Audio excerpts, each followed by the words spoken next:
Alright, so I finally got around to recording a video for you guys to show you the Cintiq Companion 2.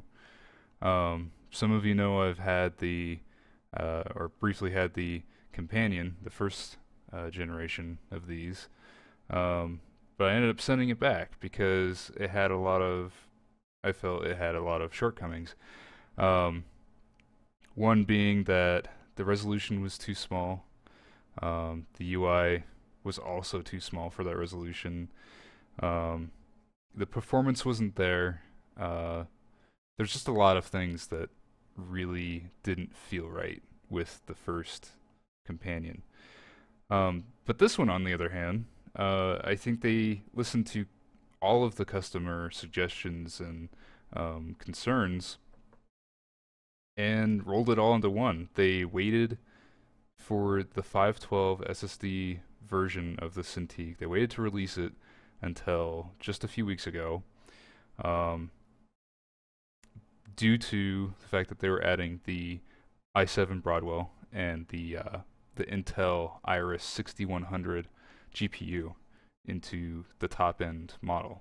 The other models were available for some time, but this one just came out. So I wanted to show you guys kind of the performance that it has. You can kind of see here on my screen, I just pulled up a quick painting. It's got all the gestures that you would expect on a tablet. You can rotate, do all the good stuff there. Now the UI for a lot of the programs on the Companion 2 are still very small. You can actually adjust that if you need to. Right now I think I'm sitting at 175% scale on the UI in Windows 8, and it works great. I haven't had any problem being able to open up programs or get around in my UI at all. Sometimes it's a little hard to see, but like I said, you can adjust it. So the resolution on this is 2560 by 1440, so akin to something like a Retina display on a Mac. That said, the Wacom surface that covers the screen has a tendency to blur and distort the screen. Not badly, just enough to notice, but I mean, you're going to be able to work as you need with this. I mean, especially considering that it's a portable device, you're not going to really have a problem with that. The performance is quick and responsive. I hadn't had any problem with that at all. Let me go ahead and show you what it looks like on so you can connect this to your desktop computer, and then it works just like a regular Cintiq 13-inch screen.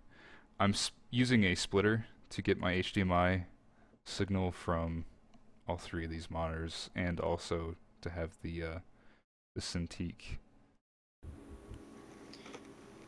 Okay, so real quick note, if you're gonna split the HDMI signal from this thing, don't buy this. This is a HDMI splitter from Monoprice, and it doesn't work with this. It'll split the signal, but it'll distort the image from your main monitor as well. It just doesn't handle the signal very well. It introduces noise. So get something that's powered. Again, Monoprice is great, but this didn't work. Alright, so now this is kind of the final part that I wanted to share with you guys. Right now I'm updating Unreal Engine on the tablet. I'm going to run the Elemental demo for you and give you an idea of what this thing can handle. But while it's doing that, I wanted to give you some updates on like the accessories and different things that I've noticed about it. So this is a Bluetooth keyboard that Wacom sells that you can purchase for use with the companion tablets. I haven't really used it a lot because, quite frankly, the express keys and everything on here has suited me just fine. But I would say that you need something like this if you're going to be doing ZBrush or anything like Moto, that you need a lot of hotkeys. So consider that. The other thing is that the fans are quite loud on this. Now, that can be a shortcoming. You can't really do any voice recording with this. It's not what it's for. But it you have to take into account that this machine, this is a portable workstation, you know. It's not designed to be quiet. It's not designed to be power efficient. In fact, the battery life on this is stated as being 4.5 hours, and I'm lucky if I can get an hour and a half out of it without my power adapter. So you're going to be carrying around the power adapter, and you just got to keep that in mind that it's a powerful machine and it's a power hog. You gotta make sure that you have your power cable to be able to use this on the go. Um, it looks like the engine's almost done updating, so I'm gonna shut this off and then show you guys what it can do.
So, demo's pretty sweet. Unfortunately, I wasn't able to show the screen recording of it because OBS wasn't able to actually capture the video. It captured the audio, and I think that's simply because that's the performance ceiling on this device.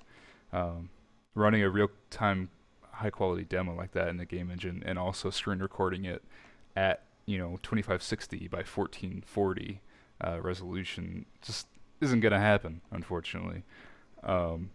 But the point I'm trying to prove by showing this is that if you're using this device and you want to do game development, you're going to be able to do that. You're going to be able to do your 3D modeling, your map baking, your rigging, getting that asset ready to be in the engine, and actually doing look dev in the engine on the device. And that's pretty impressive to me. That was really what I wanted out of the first companion device, and I think they got it right in the companion too. Other than that, I don't really have any other major complaints. I think there's a little bit of bugs with the drivers on the Wacom, but you know, Wacom, they sort these things out. They're a great company, so uh, they'll have a driver out soon, I'm sure. But anyway, so that's my review. Thanks for checking it out. I hope that helps answer some questions that you might have about the new Cintiq companion. Um, and please, you know, if you got any questions, don't hesitate to ask. Thanks.